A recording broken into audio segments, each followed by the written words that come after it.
Hey T-Birds fans, Ryan Smith here. These are your T-Birds keys to the game, driven by Fathers Sons Volkswagen.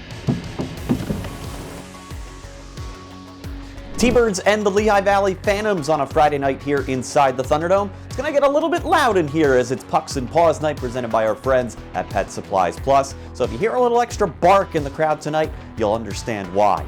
T-Birds and the Lehigh Valley Phantoms for a second time in the month of November here inside the Thunderdome. Of course, the last time Steve Konowalchuk's team took on Ian LaPerriere's Phantoms, it was a game not for the faint of heart. 5 different scraps in a game that saw over 80 combined penalty minutes. Expect more of the same between these two clubs tonight. That is key number 1 for Steve Konowalchuk's team. Continue engaging physically against the Phantom team that has shown that they do not back down from anybody.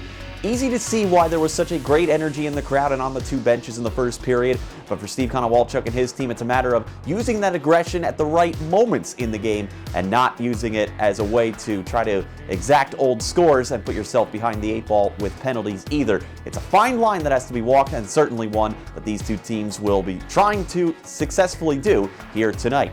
And key number 2 for the T-Birds, a couple of happy returns to the lineup, one at the forward position and one on defense. Looking for some impact from the returners to the lineup as Simon Robertson is back after he spent some time away from the team with a lower body injury. He's been battling injuries in his first year pro in North America. And Steve Konowalchuk did say he really liked what he saw from Robertson in his last appearance. Getting Simon back up front also really bolsters the T-Birds' forward depth, as the T-Birds are still without Zach Dean, Mackenzie McEachran, and Taryn Pfizer, but starting to get healthier up front. And on the blue line, Tyler Tucker back in for the T-Birds as well. Needless to say, Tucker will love to be involved in the game physically, and with the T-Birds losing Corey Schoeneman on a recall to St. Louis earlier today, look for Tucker to pick up a lot of the minute load here tonight as the T-Birds try to get back at the Phantoms, who won the first meeting between these two clubs just over 2 weeks ago. It's the T-Birds and the Phantoms on Pucks and Paws night here inside the Thunderdome. These have been your T-Birds keys to the game, driven by Fathers Sons Volkswagen.